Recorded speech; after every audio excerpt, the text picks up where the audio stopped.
उन्होंने मुझे जमीन पर दबा रखा है। एक आदमी मेरी जेबें टटोल रहा है और दूसरा मेरी टांग को घूरते हुए कह रहा है, मुझे इसका ये हिस्सा चाहिए। मेरे आसपास खड़े लोग मेरे मरने के बाद सामान कैसे बांटना है उसी पर बहस कर रहे हैं। मुझे दर्द हो रहा है। इतनी ठंड है कि शरीर सुन्न पड़ चुका है। और अब मुझे समझ आ रहा है, जिन पड़ोसियों पर मैंने भरोसा किया था वही असली दरिंदे हैं। दरवाज़ा भी मैंने ही खोला था। मैंने सोचा था कि आखिर तक इंसानियत बची रहेगी, लेकिन मैं गलत था। मेरी सांसें धीरे धीरे टूट रही हैं और मरने से पहले मैं सिर्फ एक कसम खाता हूँ, अगर मुझे एक और मौका मिला तो मैं कभी किसी पर भरोसा नहीं करूंगा। और इस बार मैं इन सबको उनके किए की कीमत खून से चुकवाऊंगा। लेकिन तभी मैं अचानक आंखें खोल देता हूँ। कमरा गर्म है।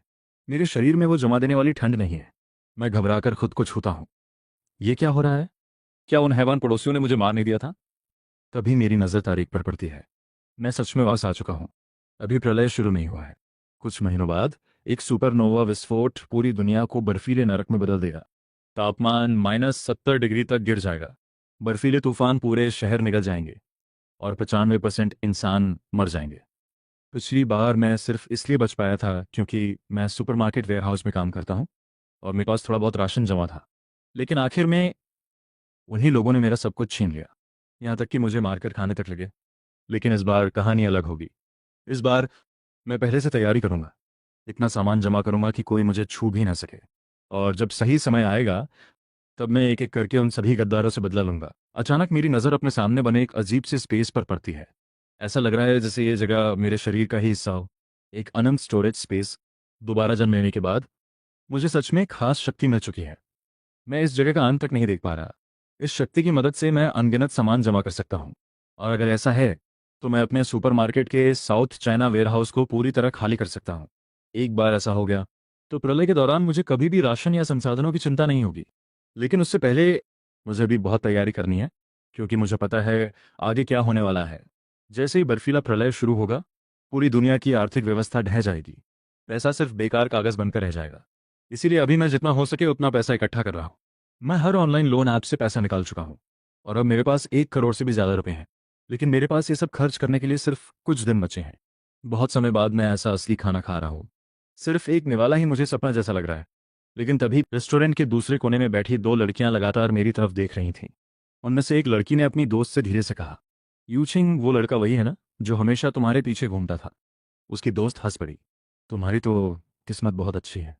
देखो उसे, वो इतनी महंगी जगह पर खाना खा रहा है। उस लड़की की नज़रें मेरे चेहरे पर नहीं, मेरे पैसों पर थीं।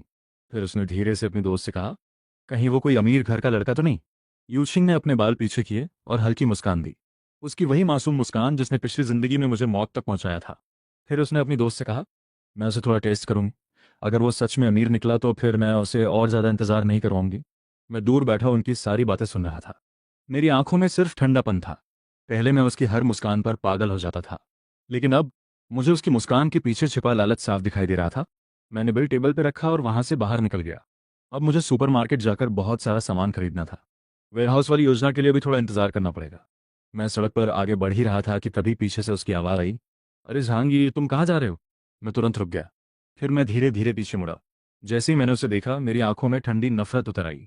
वो यूशिंग थी। उसके चेहरे पर वही नकली मासूमियत थी। उसकी आवाज़ में वही मिठास थी। लेकिन मुझे अच्छी तरह याद था, पिछली जिंदगी में उसी लड़की ने लोगों को उकसाकर मेरी पसलियां तोड़वाई थीं। उस पल मेरे दिमाग में वो बर्फीली रात फिर घूम गई। मैं जमीन पर पड़ा दर्द से चीख रहा था और वो लड़की मेरे ऊपर खड़े होकर हंस रही थी। मेरे हाथ अपने आप कस गए। मैंने मन ही मन उससे कहा, इस बार मैं तुम्हें इतनी आसानी से मरने नहीं दूंगा। लेकिन बाहर से मैंने हल्की मुस्कान दिखाते हुए उससे कहा, मैं बस सुपरमार्केट जा रहा हूँ, थोड़ा सामान खरीदना है। जैसे ही उसने ये सुना उसकी आंखें चमक उठीं। फिर उसने तुरंत कहा, सच में कितना अच्छा संयोग है। उसकी दोस्त भी तुरंत बोल दी, हम लोग भी वहीं जा रहे हैं, चलो साथ चलते हैं। फिर दूसरी लड़की मुस्कुराकर बोली, वैसे भी हम सब एक ही सोसाइटी में रहते हैं, अगर तुम्हें किसी मदद की जरूरत होगी तो हम तुम्हारी मदद कर देंगे। उनकी आवाज़ बहुत मीठी थी, लेकिन मैं अच्छी तरह जानता था वो मेरी मदद नहीं करना चाहती थी। वो सिर्फ मुझे इस्तेमाल करना चाहती थी। मैंने अंदर ही अंदर ठंडी हंसी हंसी। मैं ट्रॉली को धीरे धीरे बिलिंग काउंटर की तरफ धकेल रहा हूँ। मेरे पीछे लोगों की लाइन लगी है, लेकिन सबकी नजरें सिर्फ मेरे सामान पर टिकी हुई हैं। चावल के बोरे, पानी के कार्टन, डिब्बाबंद खाना, दवाइयाँ। इतना राशन कि एक परिवार महीनों जिंदा रह सके। कैशियर स्कैन करते करते रुक जाता है। वो मेरी तरफ देखकर निगलता है, सर ये सब आपका ही है? मैं बिना भाव बदले सिर हिला देता हूँ। Beep, beep, beep. हर स्कैन के साथ पीछे खड़े लोगों की फुसफुसाहट तेज होती जा रही है। एक लड़की धीरे से अपने दोस्त से कहती है, हे भगवान, ये तो कम से कम 10,000 से ऊपर का सामान होगा। उसकी दोस्त मेरी तरफ घूरते हुए मुस्कुराती है। और देखो, पेमेंट करते वक्त पलक तक नहीं झपका रहा। लगता है सच में कोई रिच सेकंड जनरेशन है। मैं कार्ड मशीन पर टैप करता हूँ। पेमेंट तुरंत सफल हो जाता है। उनकी आंखों की चमक और बढ़ जाती है। वो लड़की अचानक मेरे पास आ जाती है और ट्रॉली में झांकने लगती है। झांगी, तुम इतना खाना खरीद क्यों रहे हो? मैं उसकी तरफ देखता हूँ। उसके चेहरे पर मासूमियत है, लेकिन मैं जानता हूँ ये नकली है। पिछली जिंदगी में यही लोग सबसे पहले मेरे घर में घुसे थे। यही लोग मेरी लाश के पास खड़े होकर बहस कर रहे थे कि मेरा मांस कैसे बांटना है। मेरे सीने में ठंडा गुस्सा उठता है, लेकिन बाहर से मैं हल्का सा मुस्कुरा देता हूँ। क्या पता, मैं धीरे से कहता हूँ, अगर कभी दुनिया खत्म हो गई तो? वो जोर से हंस पड़ती है। दुनिया खत्म? प्लीज़ ऐसा मजाक मत करो। उसकी दोस्त भी हंसने लगती है। हाँ, तुमने कहीं कोई डिस्काउंट तो नहीं पड़ लिया? खुद ही सब खरीदने लगे। मैं उन्हें देखता रहता हूँ। अगर इन्हें पता चल जाए कि कुछ महीनों बाद तापमान -70 तक गिर जाएगा, अगर इन्हें पता चल जाए कि लोग भूख में इंसानों को खाना शुरू कर देंगे, तो शायद ये अभी इसी वक्त पागल हो जाएं। वो लड़की अचानक मेरा हाथ पकड़ लेती है। ऐसे वो मुस्कुराकर कहती है, आज मैंने तुम्हारी इतनी मदद की है, बदले में डिनर तो बनता है ना? उसकी दोस्त तुरंत बोल पड़ती है, हाँ, वही महंगी रेस्टोरेंट वाली जगह चलते हैं जहां तुम अक्सर जाते हो। मैं ट्रॉली पकड़कर आगे बढ़ता हूँ। पीछे से वो लड़की आवाज़ देती है, तो डिनर पक्का? मैं बिना मुड़े जवाब देता हूँ, अगले महीने। लेकिन मेरे चेहरे पर धीरे धीरे ठंडी मुस्कान फैल जाती है, क्योंकि मुझे पता है अगले महीने तक ये पूरी दुनिया नरक बन। मैं सामान लेकर बिल्डिंग की तरफ वापस आ रहा हूँ। नीचे खड़े लोग मेरे बैग को देखकर धीरे धीरे बातें कर रहे हैं। कोई कह रहा है, इतना सामान आखिर कौन खरीदता है? कोई मुझे घूर रहा है जैसे मैं कुछ छुपा रहा हूँ। लेकिन मुझे उनकी परवाह नहीं। मुझे पता है आने वाले दिनों में यही सामान सबसे कीमती चीज़ बनने वाला है। तभी सामने लिन दामा दिखती है। ये औरत हमेशा दूसरों का फायदा उठाने के मौके ढूंढती रहती है। पिछली जिंदगी में प्रलय शुरू होने के बाद इसने पड़ोसियों का खाना चुराया था, और आखिर में लोगों ने इसे जिंदा पीट डाला था। वो मेरे बैगों को देखते हुए पास आती है और हंसकर बोलती है, अरे छोटे जान, इतना सारा सामान अकेले क्या करेगा? आधा मुझे दे देना। मैं उसे देखकर मन ही मन हंसता हूँ। इसे अभी भी लगता है मैं पहले जैसा सीधा इंसान हूँ। मैं शांत आवाज में कहता हूँ, नहीं, ये सब मैं खुद खाने वाला हूँ। इतने में उसका बच्चा मेरे बैग से चॉकलेट निकाल लेता है। मैं तुरंत उसके हाथ से चॉकलेट वापस ले लेता हूँ। बच्चा जोर जोर से रोने लगता है। लिन दामा तुरंत गुस्से में बोलती है, तू पागल है क्या? बच्चे से चॉकलेट छीन रहा है। मैं ठंडे चेहरे से जवाब देता हूँ, खानी है तो खुद जाकर खरीद लो। पास खड़ी एक बूढ़ी औरत मुझे घूरकर बोलती है, एक चॉकलेट ही तो थी, बच्चे को दे देता। मैं उनकी तरफ देखकर सोचता हूँ, तुम लोगों को अभी भूख की असली कीमत पता नहीं। कुछ दिनों बाद लोग खाने के एक टुकड़े के लिए एक दूसरे का गला काटेंगे। मैं बिना और बहस किए सीधे बिल्डिंग के अंदर चला जाता हूँ। पीछे से अभी भी लिन दामा की आवाज आ रही है। वो लोगों से मेरी बुराई कर रही है। कुछ लोग सिर हिला रहे हैं जैसे गलती मेरी ही हो। मैं लिफ्ट के पास पहुंचता हूँ, तभी सामने कैनिंग और उसकी दोस्त खड़ी मिलती हैं। दोनों मुझे देखकर मुस्कुराती हैं, लेकिन उनकी नजरें बार बार मेरे सामान पर जा रही हैं। कैनिंग हल्की मुस्कान के साथ बोलती है, झांगी, हमें अंदर नहीं बुलाओगे क्या? उसकी दोस्त भी हंसते हुए कहती है, इतना सामान लाए हो, पार्टी तो बनती है। मुझे साफ समझ आ रहा है कि ये लोग क्या सोच रहे हैं। मैं सीधा जवाब देता हूँ, मुझे काम है, आज नहीं। कुछ सेकंड के लिए दोनों के चेहरे अजीब से हो जाते हैं। फिर कैनिंग जबरदस्ती मुस्कुराकर बोलती है, ठीक है, लेकिन बाद में बुलाना मत भूलना। मैं कुछ नहीं कहता। लिफ्ट खुलते ही अंदर जाता हूँ और सीधे अपने फ्लैट तक पहुँचता हूँ। दरवाज़ा बंद करते ही बाहर की आवाज़ें धीरे धीरे गायब हो जाती हैं। लेकिन मुझे पता है ये लोग अभी सिर्फ मुस्कुरा रहे हैं। असली चेहरे तो प्रलय शुरू होने के बाद सामने आएंगे। फिर मैं कमरे के बीच खड़ा होकर आज खरीदा हुआ सारा सामान देखने लगता हूँ। अब सबसे ज़रूरी काम है इन्हें स्पेस में रखना। मैं एक एक करके सामान अपने स्पेस में डालना शुरू करता हूँ।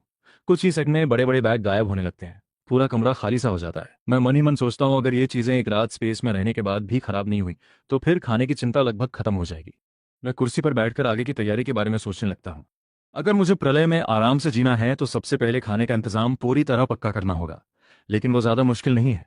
प्रलय शुरू होने से कुछ दिन पहले मैं सीधे वेयरहाउस साफ कर दूंगा। वहाँ इतना सामान है कि अकेला मैं कई साल निकाल सकता हूँ। खाने के बाद अगली सबसे बड़ी समस्या है ठंड। पिछली जिंदगी की याद आते ही मेरे शरीर में सिहरन दौड़ जाती है। बाहर हर तरफ बर्फ थी। लोग ठंड से कांप रहे थे। कई लोग तो रात में सोते सोते ही मर गए थे।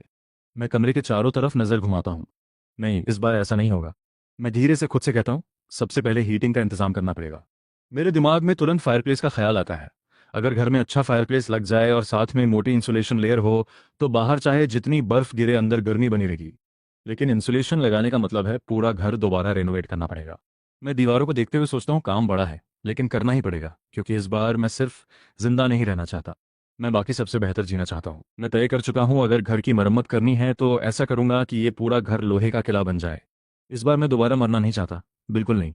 मैं कमरे को देखते हुए सोचता हूँ, दीवारें मजबूत करनी होंगी, खिड़कियों पर स्टील लगाना होगा, बाहर से कोई अंदर घुस ही ना पाए।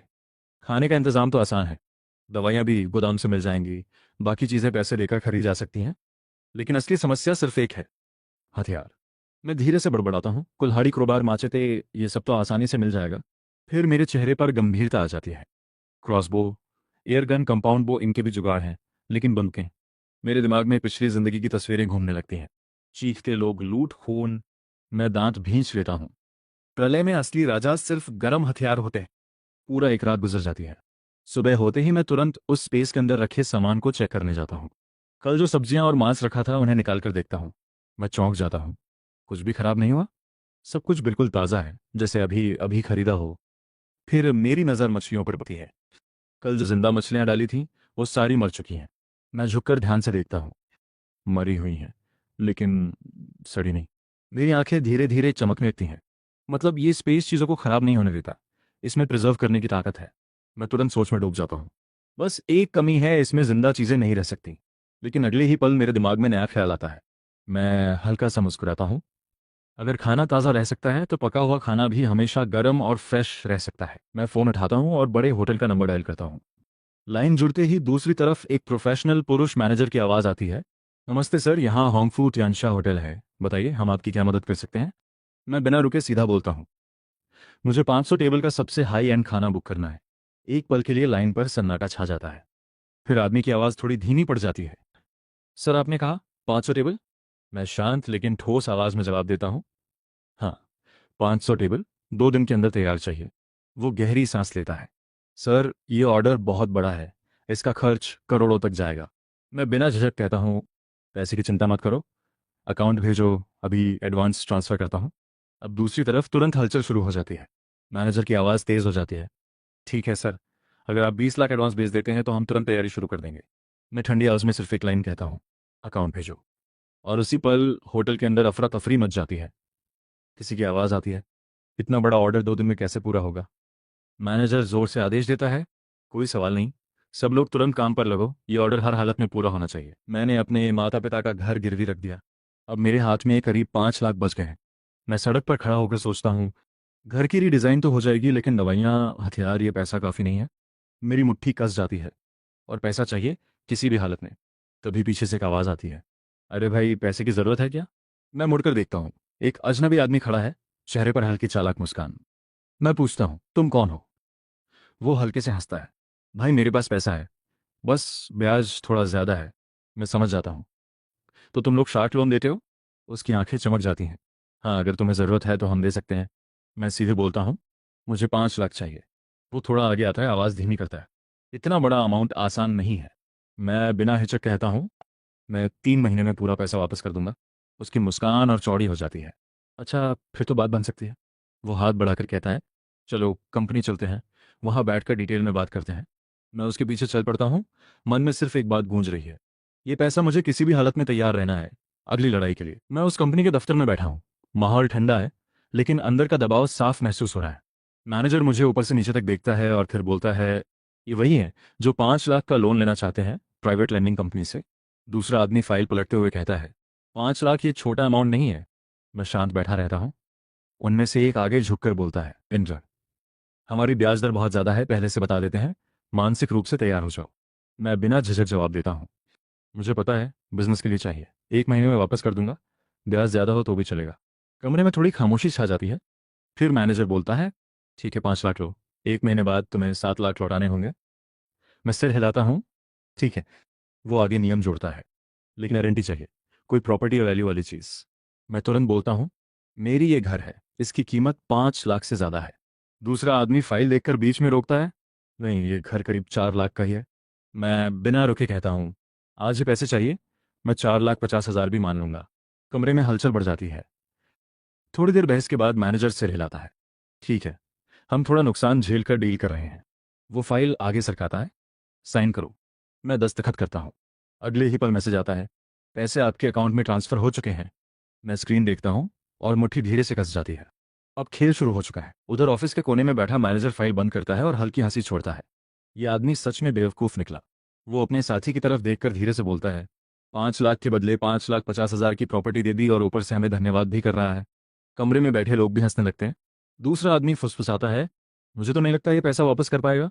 मैनेजर कुर्सी पीछे झुकाकर ठंडे स्वर में कहता है, बिल्कुल नहीं करेगा, ऐसे लोगों से ही तो कमाई होती है। उसकी आंखों में लालच साफ दिखता है। पहले ब्याज से दबाओ, फिर और दबाओ, और आखिर में सब निकाल लो। वो फाइल पर उंगली मारते हुए आगे कहता है, अगर फिर भी बचने की कोशिश की तो हम दूसरे तरीके निकाल लेंगे। कमरे का माहौल अब और भारी हो जाता है। एक कर्मचारी धीरे से पूछता है, सर अगर उसने पैसा वापस नहीं किया तो? मैनेजर मुस्कुराता है, तो उसकी हर चीज़ का हिसाब होगा। वो खिड़की की तरफ देखता है और ठंडी आवाज़ में जोड़ता है, यहाँ पैसा ही सब कुछ है, और जो नहीं दे सकता वो खत्म हो जाता है। और बाहर शहर की रोशनी चमक रही होती है, जैसे अंदर चल रही इस साजिश से बिल्कुल बेखबर। मैं थोड़ा रुककर सामने खड़े आदमी को देखता हूँ। वो खुद को एक बड़ी सुरक्षा कंपनी का मैनेजर बता रहा है, जानलोंग सिक्योरिटी कंपनी। वो बोलता है, सर हम आपको दुनिया की सबसे हाई लेवल सिक्योरिटी सर्विस दे सकते हैं। मैं शांत स्वर में कहता हूँ, मुझे एक ऐसा सुरक्षा घर चाहिए जो किसी भी हालत में टूट ना सके, यहाँ तक कि दुनिया खत्म हो जाए तब भी। मैनेजर तुरंत सिर हिलाता है, हमने ऐसे प्रोजेक्ट पहले भी बनाए हैं, टॉप लेवल सुरक्षित बंकर और सिक्योर हाउस। वो फाइल खोलकर सामने रखता है। पूरा ढांचा स्टील एलॉय से मजबूत किया जाएगा, खिड़कियों में bullet proof glass, air system को फिल्टर और सील किया जाएगा, चारों तरफ सीसीटीवी और मोशन डिटेक्शन। मैं धीरे धीरे तस्वीरें देखता हूँ। उसकी आवाज़ तेज हो जाती है, दरवाजे मल्टी लेयर सिक्योर होंगे, कोई भी अंदर नहीं घुस पाएगा। मैं हल्का सिर हिलाता हूँ, मतलब पूरा घर एक लोहे का किला बन जाएगा। वो उत्साहित होकर बोलता है, हाँ सर, अगर आप इसमें हथियार सिस्टम और सिक्योर अपग्रेड जोड़ दें तो ये सच में एक फोर्ट्रेस बन जाएगा। मैं खिड़की से बाहर देखता हूँ, मन में एक ही विचार चलता है, अब मेरा घर सिर्फ घर नहीं रहेगा। अब आप इस किले के बारे में और कुछ समझना चाहते हैं क्या? मैनेजर मुझे ध्यान से देखता है। मैं हल्की ठंडी मुस्कान के साथ जवाब देता हूँ, मैंने बाहर भी काम किया है, मैं भाड़े का सैनिक रह चुका हूँ। कमरे का माहौल थोड़ा दे जाता है। वो तुरंत गंभीर हो जाता है। जानलोंग सिक्योरिटी कंपनी प्रोफेशनल कंपनी है, हम सिर्फ सुरक्षा सिस्टम बनाते हैं। मैं उसकी आंखों में देखते हुए सीधे पूछता हूँ, तो फिर हथियार का क्या? वो थोड़ी देर चुप रहता है, फिर सावधानी से बोलता है, सर हम उस तरह की चीज़ों में सीधे शामिल नहीं होते। मैं हल्का सिर झुका देता हूँ, मुझे बस एक सुरक्षित घर चाहिए, और इसमें रहने के लिए खुद की सुरक्षा भी। मेरी आवाज़ शांत है, लेकिन अंदर का इरादा साफ है। अगर तुम मदद कर सकते हो तो कीमत कोई मुद्दा नहीं है। वो फाइल बंद करते हुए कहता है, डिज़ाइन और कंस्ट्रक्शन हम संभाल सकते हैं, सबसे मजबूत सिक्योर हाउस हम बना देंगे। फिर थोड़ा रुककर जोड़ता है, आपकी डिमांड के हिसाब से इसे सिर्फ एक घर नहीं बल्कि फुल लेवल बनकर बनाया जा सकता है, इसमें सिर्फ कुछ ही दिन लगेंगे। मैं धीरे से सिर हिलाता हूँ, समय कम है, आधा महीना से ज़्यादा नहीं। वो भरोसे के साथ जवाब देता है, 15 दिन में आपका सिक्योर हाउस तैयार हो जाएगा। मैं बाहर निकलता हूँ और मन में सिर्फ एक बात चलती है, अब अगला कदम सबसे खतरनाक होगा। हालांकि अभी तक बंदूकें मिलना मुश्किल था, लेकिन मैं बहुत सारे हथियार जुटा चुका था, माचेते, कुल्हाड़ी, क्रोबार, प्रलय के लिए यही असली ताकत है। मैं मन ही मन सोचता हूँ, अभी के लिए यही काफ़ी है, बाकी बाद में देखा जाएगा। तभी फ़ोन आता है, सर आपके द्वारा ऑर्डर किए गए 500 टेबल के भोज तैयार हैं, क्या अभी डिलीवरी भेज दें? मैं बिना सोचे जवाब देता हूँ, सीधे भेज दो। मेरी आवाज़ शांत है, प्रलय में हॉटपॉट के बिना कुछ नहीं चलता। फ़ोन पर दूसरी तरफ हल्की घबराहट और हैरानी मिलती है। उसी समय मैं एक और ऑर्डर देता हूँ, मुझे 10,000 यूनिट हॉटपॉट बेस चाहिए। दूसरी तरफ से आवाज़ अटक जाती है, 10,000? मैं सीधा कहता हूँ, हाँ, मेरे पास एक बड़ा ग्रुप है। फ़ोन रखने के बाद कुछ ही देर में डिलीवरी ट्रक आने लगते हैं, लेकिन गेट पर सिक्योरिटी रुक जाती है। इतना सारा सामान अंदर नहीं जा सकता, मालिक को आना पड़ेगा। मैं आगे बढ़ता हूँ और शांत आवाज़ में कहता हूँ, ये सब मेरे ऑर्डर हैं। पास में खड़ा एक बुजुर्ग गार्ड शख्स से दिखता है, ये खाने की डिलीवरी है या कोई पूरा गोदाम? वो ऊपर नीचे ट्रकों की लाइन देखकर हैरान है। मैं हाथ उठाकर इशारा करता हूँ, इनको अंदर आने दो। ड्राइवर भी चौंक कर कहता है, भाई हम तो बस डिलीवरी वाले हैं, इतना सामान पहली बार किसी एक जगह ले जा रहे हैं। मैं धीरे से दरवाज़ा खुलवाता हूँ और ट्रकों की लाइन धीरे धीरे अंदर दाखिल होने लगती है, जैसे कोई छोटा सा बाजार सीधे मेरे किले की तरफ आ रहा हो। ट्रक एक एक करके अंदर आते हैं। गेट पर खड़ी लड़की हैरानी से देखती है, ये तो पूरे कैटरिंग ट्रक हैं, इतने सारे, ये तो कम से कम सैकड़ों टेबल का सामान है। वो ट्रकों की लंबी लाइन देखकर दंग रह जाती है। और ये गाड़ियां साधारण नहीं हैं, ये तो सीधा 5 सितारा होटल जैसी कैटरिंग है। वो धीरे से बड़बड़ाती है, कम से कम लाखों का ऑर्डर तो होगा ही। उसकी आंखों में शक धीरे धीरे यकीन में बदलने लगता है। जानवी ये बंदा सच में छुपा हुआ अमीर निकला लगता है। वो थोड़ा आगे झुककर और ध्यान से देखती है, इतना पैसा, इतना खाना, ये कोई आम आदमी नहीं हो सकता। उसके चेहरे पर अब एक अलग ही सोच आ जाती है। वो धीमे से मुस्कुराती है, अगर इसे पकड़ लिया तो मेरी जिंदगी बदल सकती है। उसकी आंखें चमकती हैं और वो खुद से बड़बड़ाती है, अब इसे और करीब लाना होगा, इसे अपने कंट्रोल में रखना होगा। वो ट्रकों को जाते हुए देखती रहती है, जैसे अपने अगले कदम की योजना बना रही हो। और अंदर मैं शांत खड़ा हूँ, जैसे मुझे पता ही नहीं कि कोई मुझे निशाना बना चुकी है। अगर ये सब तुम्हारा ऑर्डर है तो ठीक है, अंदर ले जाओ। मैं हल्के से सिर हिलाता हूँ। धन्यवाद अंकल। आप लोग ये सब पहले सोसाइटी के अंडरग्राउंड स्टोरेज में रखवा दीजिए। डिलीवरी वाले लोग सामान उतारने लगते हैं। तभी फांग यकीन मेरे पास आकर रुकती है। वो मुझे ऊपर से नीचे तक देखते हुए बोलती है, जहांगीर, तुमने इतना सारा सामान क्यों खरीदा है? बहुत पैसे लगे होंगे ना? मैं उसकी तरफ देखता हूँ लेकिन मैं कुछ नहीं बोलता। फांग येकिन फिर हंसने की एक्टिंग करते हुए बोलती है, तुम मजाक तो नहीं कर रहे हो ना? ये सब तो मैं खरीद भी नहीं सकती। उसकी आंखें बार बार उन महंगे कैटरिंग ट्रकों की तरफ जा रही हैं। फिर फांग यकीन धीरे से अपनी आवाज़ नरम करती है, वैसे मुझे पैसे से फर्क नहीं पड़ता। तुम अमीर हो या नहीं, हम हमेशा अच्छे दोस्त रहेंगे। मैं अंदर ही अंदर ठंडी हंसी हंसता हूँ। ये औरत कभी कोई मौका नहीं छोड़ती। जहाँ फायदा दिखता है वहां तुरंत करीब आने लगती है। तभी पीछे से एक आदमी तेज आवाज में बोलता है, सर, आपकी 500 टेबल का खाना पूरी तरह डिलीवर हो चुका है। आप एक बार चेक कर लीजिए। मैं डिलीवरी वाले लोगों से कहता हूँ, तुम लोगों ने मेहनत की, धन्यवाद। फिर मैं सामने रखे खाने को देखता हूँ और मन ही मन सोचता हूँ, 500 टेबल का खाना देखने में ज़्यादा नहीं लग रहा, लेकिन हॉटपॉट बेस और हुआनन वेयरहाउस का सामान मिलाकर देखा जाए तो ये मुझे 10 साल से भी ज़्यादा चला सकता है। मेरे दिमाग में पिछली ज़िंदगी की तस्वीरें घूमने लगती हैं। मैं सोचता हूँ, जब प्रलय आएगा तब यही लोग एक एक्सपायर खाने के पैकेट के लिए एक दूसरे को मारने लगेंगे। मैं ठंडी नज़र से आसपास देखता हूँ, लेकिन उस समय सिर्फ मैं आराम से खाना खा रहा हूँगा। तभी मेरा फ़ोन बजता है। मैं कॉल उठाता हूँ। दूसरी तरफ से आदमी कहता है, जानलॉन्ग सिक्योरिटी कंपनी की तरफ से बोल रहा हूँ। आपने जो चीज़ें मांगी थी उनका इंतज़ाम हो गया है। मैं तुरंत पूछता हूँ, क्वालिटी कैसी है? वो आदमी जवाब देता है, माल बेहतरीन है, बस कीमत थोड़ी ज़्यादा पड़ेगी। मैं बिना सोचे कहता हूँ, अगर क्वालिटी अच्छी है तो पैसे कोई समस्या नहीं है। वो आदमी कहता है, ठीक है, मैं खुद सामान लेकर आऊँगा। फिर वो आगे बोलता है, और आपका सेफ हाउस भी लगभग तैयार है, कल से काम शुरू हो जाएगा। मैं धीरे से कहता हूँ, अच्छा। कॉल कट जाती है। मैं फ़ोन नीचे रखता हूँ और मन ही मन सोचता हूँ, कल पहले सुपरमार्केट के गोदाम जाना होगा। मैं होनान वेयरहाउस के अंदर खड़ा होकर चारों तरफ देखता हूँ। मैं मन ही मन सोचता हूँ, यहाँ सिर्फ खाना नहीं है, यहाँ हर तरह का सामान है, कपड़े, पानी, रोज़मर्रा की चीज़ें, प्रलय में जिंदा रहने के लिए जो चाहिए सब यहाँ मौजूद है। मैं अपनी मुट्ठी कसता हूँ। प्रलय आने से पहले मुझे यहाँ का सारा सामान अपने स्पेस में डालना होगा। लेकिन तभी मुझे कमी याद आती है। मैं सोचता हूँ, बस एक चीज़ कम है, खास दवाइयाँ। फिर अचानक मुझे कुछ याद आता है। मैं हल्का सा मुस्कुराता हूँ। अच्छी बात यह है कि बगल में ही मेडिकल कंपनी का गोदाम है। मैं तुरंत वहां पहुंचता हूँ और मैनेजर जो को ढूंढता हूँ। मैं कहता हूँ, मैनेजर जो, मुझे कुछ खास दवाइयाँ चाहिए। हम दोनों गोदाम संभालते हैं, थोड़ा मदद कर दीजिए। मैनेजर जो तुरंत सिर हिलाकर कहता है, छोटे जान, मैं मदद करना चाहता हूँ लेकिन गोदाम का हर सामान रिकॉर्ड में जाता है, ये आसान नहीं है। मैं थोड़ा आगे झुककर कहता हूँ, अगर दवाइयाँ मिल जाएं तो मैं मार्केट रेट से दोगुना पैसा दूंगा। ये सुनते ही मैनेजर जू की आंखें बदल जाती हैं। वो तुरंत कहता है, दोगुना? मैं कहता हूँ, हाँ, बस माल मेरे पास पहुंचना चाहिए। कुछ सेकंड सोचने के बाद वो हंस देता है, ठीक है, डील पक्की। मैं मन ही मन सोचता हूँ, पैसे सच में हर दरवाज़ा खोल देते हैं। फिर मैं अपने सुपरवाइज़र के ऑफिस में जाता हूँ। मैं कहता हूँ, सर, मुझे 20 दिन की छुट्टी चाहिए, गांव में मेरे परिवार के एक बुजुर्ग का देहांत हो गया है। मेरा मैनेजर बिना ज़्यादा पूछे हाथ हिलाकर कहता है, ठीक है, ठीक है, छुट्टी मंजूर है। मैं तुरंत मुस्कुराकर कहता हूँ, बहुत धन्यवाद सर, आप तो मेरे भगवान निकले। जोपेंग हाथ में 2 टिकट लेकर यूकिंग के पास जाता है और कहता है, यूकिंग, मेरे पास कॉन्सर्ट की 2 टिकट हैं, चलो साथ में चलते हैं। यूकिंग मुस्कुराकर जवाब देती है, धन्यवाद जोपेंग, लेकिन उस रात मेरा पहले से किसी दोस्त के साथ प्लान है। सच में बहुत अफसोस है। जोपेंग मजबूरी में सिर हिलाता है, ठीक है। उसी समय पीछे से कोई ताना मारते हुए कहता है, वाह जांगी, तुम तो बड़े आदमी निकले। वो आदमी मेरी तरफ देखकर बोलता है, एक मर्द होकर तुम औरत से सामान उठवा रहे हो, तुम्हें शर्म नहीं आती? मैं उसकी तरफ देखता हूँ लेकिन कुछ नहीं बोलता। वो आदमी फिर कहता है, यूकिंग आज सुबह से कमर दर्द की शिकायत कर रही है और तुम फिर भी उससे काम करवा रहे हो। आसपास खड़े लोग भी हमारी तरफ देखने लगते हैं, लेकिन मैं अंदर ही अंदर सिर्फ एक बात सोच रहा हूँ, इन लोगों को अभी भी लगता है कि दुनिया हमेशा ऐसी ही रहेगी। यूकिंग जल्दी से बीच में आकर कहती है, कोई बात नहीं, कोई बात नहीं, बस थोड़ा भारी सामान उठाते समय मेरी कमर मुड़ गई थी। वो माहौल शांत करने की कोशिश करती है।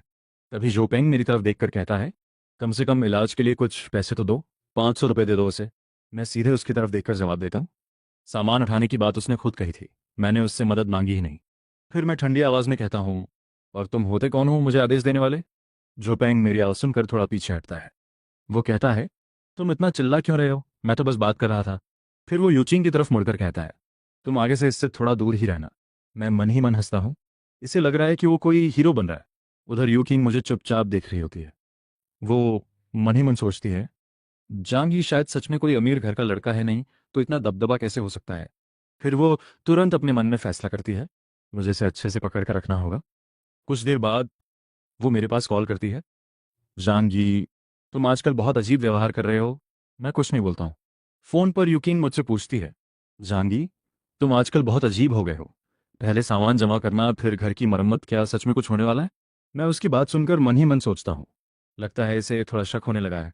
लेकिन फिर मैं खुद से कहता हूँ, तो क्या हुआ, अब कुछ भी बदलने वाला नहीं है। फोन पर यूकिंग फिर कहती है, हम दोनों की बात भी पहले से बहुत कम हो गई है, मुझे थोड़ा अकेलापन लग रहा है। मैं शांत आवाज में जवाब देता हूँ, मैं अभी बहुत व्यस्त हूँ, मैं कॉल खत्म कर देता हूँ। कुछ दिन बाद मैं अपने कमरे में खड़ा होकर सामने रखा सुरक्षा सामान देखता हूँ। मैं मन ही मन सोचता हूँ, सिर्फ कुछ दिनों में ही सुरक्षा सिस्टम तैयार हो गया। मैं उन बुलेट प्रूफ प्लेट्स और सुरक्षा गियर को देखते हुए सोचता हूँ, सही लोगों को ढूंढना बेकार नहीं गया। तभी डोरबेल बजती है। मैं दरवाज़ा खोलता हूँ। डिलीवरी वाला आदमी कहता है, सर आपका पार्सल, कृपया चेक कर लीजिए। मैं कहता हूँ, ठीक है, धन्यवाद। मैं सारे बॉक्स अंदर रखकर खोलता हूँ। अंदर अलग अलग दवाइयाँ और मेडिकल सप्लाई भरी होती हैं। मैं बॉक्स गिनते हुए सोचता हूँ, दवाइयाँ 5 हिस्सों में भेजी गई हैं। फिर मैं मन ही मन कहता हूँ, लगता है जो हेरन बस इतना ही इंतजाम कर पाया। फोन पर मैनेजर चंद मुझसे कहता है, जहांगीर, आपका सेफ हाउस पूरी तरह तैयार हो चुका है, आप आज आकर निरीक्षण कर सकते हैं। मैं तुरंत वहां पहुंचता हूँ। दरवाजा खुलते ही मैं अंदर का पूरा सेटअप देखकर कुछ सेकंड चुप रह जाता हूँ। मैं मन ही मन सोचता हूँ, सच में ये लोग देश की टॉप सिक्योरिटी कंपनी है। जानमांग सिक्योरिटी कंपनी का मैनेजर मेरे साथ चलते हुए कहता है, हमने आपकी मांग के अनुसार पूरे घर में 200 मिलीमीटर मोटी एलॉय प्लेट्स लगाई हैं। मैं दीवारों को हाथ लगाकर देखता हूँ। वो आगे कहता है, आपने फायरप्लेस मांगा था, इसलिए हमने हाई लेवल हीटिंग सिस्टम भी लगाया है। इससे 99.9% तापमान अंदर सुरक्षित रहेगा। मैं धीरे से सिर हिलाता हूँ। फिर मैनेजर चैन मुझे वेंटिलेशन सिस्टम दिखाते हुए कहता है, पूरा एयर सिस्टम मिलिट्री ग्रेड है, सभी पाइपलाइन और बाहरी हिस्से बुलेट प्रूफ और ब्लास्ट रेसिस्टेंट है। मैं अंदर ही अंदर संतुष्ट महसूस करता हूँ। फिर वो मुझे मॉनिटर रूम में ले जाता है। दीवार भर स्क्रीन चमक रही होती है। वो कहता है, और सबसे ज़रूरी चीज़, आपकी सुरक्षा के लिए पूरी बिल्डिंग में मॉनिटरिंग सिस्टम लगाया गया है। मैं स्क्रीन की तरफ देखता हूँ। मैनेजर चैन आगे कहता है, कुल 300 कैमरे लगाए गए हैं, आप हर फ्लोर और हर कोने पर नज़र रख सकते हैं। मैं कुछ देर सब देखकर कहता हूँ, तुम लोगों ने उम्मीद से बेहतर काम किया है, मैं बहुत संतुष्ट हूँ। वो हल्की मुस्कान के साथ जवाब देता है, आपको संतुष्ट करना हमारी जिम्मेदारी है। फिर वो कहता है, अगर कोई समस्या नहीं है तो कृपया 3 महीने के अंदर बाकी भुगतान पूरा कर दीजिए। मैं बिना हिचक जवाब देता हूँ, ज़रूर। मैं अपने सेफ हाउस के अंदर खड़ा होकर चारों तरफ देखता हूँ। मैं मन ही मन सोचता हूँ, कुछ ही दिनों में प्रलय शुरू हो जाएगा और उस समय ये बाकी पैसे देने का कोई सवाल ही नहीं उठता। मैं हल्का सा हंसता हूँ। सिर्फ 1 करोड़ एडवांस देकर मैंने करोड़ों का सेफ हाउस बनवा लिया। फिर अचानक मैं रुक जाता हूँ। मैं सोचता हूँ, नहीं, अभी भी एक चीज़ रह गई है। और यही पल मुझे याद आता है, पानी। मैं तुरंत गंभीर हो जाता हूँ। प्रलय में सबसे ज़रूरी चीज़ खाना नहीं, पानी होगा। मेरे दिमाग में पिछली ज़िंदगी की यादें घूमने लगती हैं। मैं सोचता हूँ, जब बर्फीली तबाही आएगी तब हर जगह मोटी बर्फ जम जाएगी। लोगों को बर्फ तोड़कर पानी निकालना पड़ेगा। मैं अपनी मुट्ठी कसता हूँ। उस समय बाहर का तापमान -170 तक चला जाएगा। बाहर कुछ मिनट रहना भी मौत जैसा होगा। मैं तुरंत फैसला करता हूँ, मुझे अभी से बहुत सारा पानी जमा करना होगा। कुछ देर बाद मैं पानी के बड़े कंटेनर मंगवाना शुरू कर देता हूँ। तभी अंकल यू मुझे देखकर पूछते हैं, छोटे जांग, तुम इतना सारा पानी क्यों खरीद रहे हो? मैं उनकी तरफ देखता हूँ। अंकल यू फिर कहते हैं, अगर किसी चीज़ में मदद चाहिए हो तो बता देना, मैं हाथ बटा दूंगा। मैं कुछ सेकंड चुप रहता हूँ। पिछली जिंदगी की याद मेरे दिमाग में आती है। मैं मन ही मन सोचता हूँ, उस समय जब बाकी लोग जानवर बन चुके थे तब अंकल यू उन गिने चुने अच्छे लोगों में से थे जिन्होंने आखिर तक इंसानियत नहीं छोड़ी। मैं उनकी तरफ देखकर कहता हूँ, अंकल यू, मुझे अंदर की खबर मिली है। वो हैरानी से पूछते हैं, किस बात की? मैं धीरे से जवाब देता हूँ, इस साल मौसम बहुत असामान्य है, ये सर्दी सामान्य नहीं होने वाली। मैं अंकल यू से कहता हूँ, आप भी थोड़ा सामान जमा कर लीजिए। अंकल यू हैरानी से पूछते हैं, छोटे जांग, ये बात सच है? खबर भरोसेमंद है क्या? मैं गंभीर आवाज में जवाब देता हूँ, इस बार की सर्दी बहुत खराब होने वाली है। फिर मैं सामने रखी पानी की बोतलों और सामान की तरफ इशारा करके कहता हूँ, मैं इतना सामान जाग में नहीं खरीद रहा, आप भी थोड़ा इंस्टेंट नूडल्स और मिनरल वाटर जमा कर लीजिए। अंकल यू कुछ सेकंड सोचते हैं, फिर सिर हिलाकर कहते हैं, मैं वैसे भी अकेला रहता हूँ, अगर तुम कह रहे हो तो थोड़ा सामान रख लेना बुरा नहीं है। तभी पीछे से एक आदमी हंसते हुए बोलता है, अरे छोटे जांग, ऐसी बातें बाहर मत करो, लोग तुम्हें अफवाह फैलाने वाला समझेंगे। वो आदमी आगे कहता है, कहीं ऐसा ना हो कि कोई रिपोर्ट कर दे और फिर तुम्हें पूछताछ के लिए उठा ले जाए। दूसरा आदमी हंसते हुए बोलता है, इसे मत सुनो, ये पिछले कुछ दिनों से पागलों की तरह सामान खरीद रहा है, घर तुड़वा रहा है, पता नहीं इसे क्या हो गया है। मैं उनकी तरफ देखता हूँ लेकिन कुछ नहीं कहता। तभी अंकल यू उन लोगों की तरफ देखकर कहते हैं, ऐसा मत बोलो, छोटे जान अच्छा लड़का है, वो दूसरों की मदद करने वाला इंसान है। मैं शांत आवाज में कहता हूँ, जो बताना था मैं बता चुका। फिर मैं उन सबकी तरफ देखकर कहता हूँ, अब विश्वास करना या नहीं करना वो तुम लोगों की मर्जी है। मैं मन ही मन सोचता हूँ, अब अगले कुछ दिनों में मुझे सिर्फ एक काम करना है। मैं अपनी मुट्ठी कसता हूँ, मेरे पास जितना भी पैसा बचा है उसका एक एक रुपया खर्च करना होगा। मेरी नज़र हथियारों पर जाती है, माचिटे कुल्हाड़ी क्रॉसबो। मैं सोचता हूँ सिर्फ सामान जमा करने से कुछ नहीं होगा। मैं हथियार उठाकर लगातार अभ्यास करना शुरू करता हूँ, वार करना, बचाव करना, तेजी से हमला बदलना। हर प्रैक्टिस के साथ मेरे दिमाग में पिछली जिंदगी की मौतें घूमती रहती हैं। मैं खुद से कहता हूँ, इस बार मैं डरूंगा नहीं। जो लोग प्रलय से डरते हैं वही सबसे पहले मरते हैं। कुछ देर बाद मैं रुकता हूँ और अचानक मुझे एक पुरानी बात याद आती है। मैं सोचता हूँ, पिछली जिंदगी में गोदाम के बड़े अधिकारियों को पहले ही प्रलय की खबर मिल गई थी। उन्होंने चुपचाप बहुत सारा सामान गायब कर दिया था। मेरी आंखें धीरे धीरे ठंडी हो जाती हैं। मैं सामने फैले विशाल गोदाम को याद करता हूँ। इतना बड़ा गोदाम, यहाँ की सप्लाई किसी छोटे शहर को कई साल चला सकती है। फिर मैं तुरंत फैसला करता हूँ, मैं आखिरी दिन का इंतजार नहीं कर सकता। मुझे पहले ही कदम उठाना होगा। उस रात मैं गोदाम पहुंचता हूँ। बाहर कड़ाके की ठंड चल रही होती है। मैं हाथ में चाय लेकर मजदूरों की तरफ जाता हूँ और कहता हूँ, सब लोग मेहनत कर रहे हो, पहले थोड़ी चाय पी लो। एक आदमी तुरंत कप पकड़ कर कहता है, अरे मैनेजर जान, आपने तो सही समय पर चाय ला दी। दूसरा आदमी अपने हाथ रगड़ते हुए कहता है, सच में अंदर सामान उठाते उठाते शरीर गर्म रहता है, लेकिन बाहर आते ही हाथ सुन्न हो जाते हैं। मैं हल्का सा मुस्कुराता हूँ, लेकिन अंदर ही अंदर मैं पूरी योजना गिन रहा हूँ। मैं सोचता हूँ, मैं जानबूझकर आज जल्दी वापस आया। अगर आज गोदाम में कुछ होता है तो शक सीधे मुझ पर नहीं जाएगा।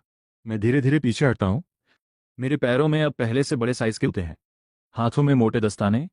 मैं मन ही मन कहता हूँ, कोई भी सबूत पीछे नहीं छोड़ना है। फिर मैं कंट्रोल रूम की तरफ देखता हूँ। सारे कैमरे और रिकॉर्डिंग सिस्टम पहले ही बंद किए जा चुके हैं। मैं धीरे धीरे गोदाम के अंदर बढ़ने लगता हूँ। मैं धीरे धीरे गोदाम के सबसे अंदर वाले हिस्से में पहुंचता हूँ।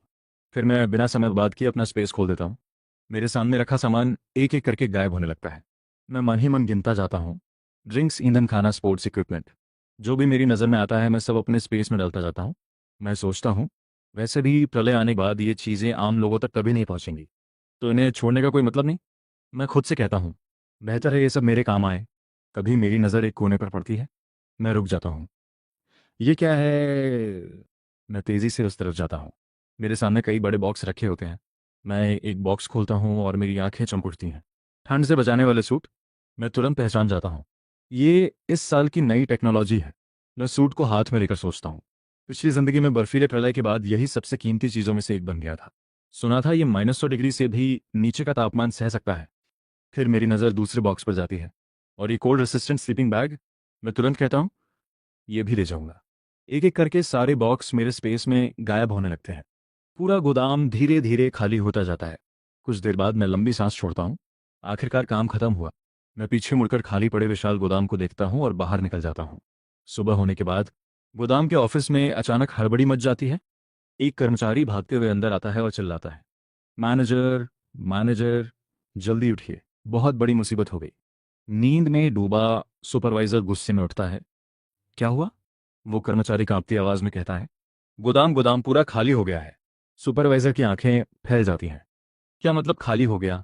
कर्मचारी हाँफते हुए बोलता है, सारा सामान गायब है, एक भी चीज नहीं बची। गोदाम के अंदर पूरी अफरा तफरी मच जाती है। एक कर्मचारी घबराकर चिल्लाता है, ये आखिर हुआ क्या है? गोदाम का इतना सारा सामान कहाँ गया? दूसरा आदमी जल्दी से बोलता है, हाँ, यहाँ का सामान अगर बड़े ट्रकों से भी ले जाया जाता तो कई दिन लग जाते। एक और कर्मचारी खाली पड़े रैक देखकर कांपती आवाज में कहता है, लेकिन यहाँ तो सब कुछ सिर्फ 2 घंटे में गायब हो गया। ऑफिस के अंदर सबके चेहरे सफेद पड़ चुके हैं। एक सुपरवाइजर जोर से कहता है, यह मामला बहुत अजीब है, जल्दी ऊपर वालों को खबर करो। सब लोग तुरंत फोन मिलाने लगते हैं। उधर मैं अपने सेफ हाउस में शांत बैठा हूँ। फोन पर लगातार हड़बड़ाई आवाजें आ रही हैं। एक आदमी कहता है, होनान वेयर हाउस का पूरा सामान गायब हो गया। दूसरा आदमी चिल्लाकर कहता है, इतना बड़ा गोदाम 2 घंटे में खाली कैसे हो सकता है? फोन पर घबराहट बढ़ती जाती है। अब क्या करेंगे? मैं चुपचाप कुर्सी पर बैठा रहता हूँ। मैं मन ही मन सोचता हूँ, चाहे वो लोग जितनी भी जांच कर लें उन्हें कुछ नहीं मिलेगा। अब मुझे सिर्फ घर में रहकर इंतजार करना है। कुछ दिन बाद आया, टीवी और मोबाइल पर अचानक इमरजेंसी अलर्ट आने लगते हैं। 12 दिसंबर, गामा रेडिएशन के प्रभाव से वैश्विक तापमान तेजी से गिर रहा है। सभी नागरिक सावधानी बरतें, गर्म रहें और जरूरत ना हो तो बाहर ना निकलें। मैं स्क्रीन को देखते हुए धीरे से कहता हूँ, आखिरकार ये शुरू हो गया। खिड़की के बाहर आसमान धीरे धीरे काला पड़ने लगता है। कुछ ही सेकंड बाद पूरे शहर की बिजली अचानक झपकती है। फिर धड़ाम, बाहर कहीं बहुत जोरदार आवाज़ गूंजती है। मैं तुरंत खिड़की की तरफ मुड़ता हूँ और अगले ही पल मेरी आंखें सिकुड़ जाती हैं, क्योंकि बाहर गिरती पहली बर्फ सामान्य बर्फ नहीं थी।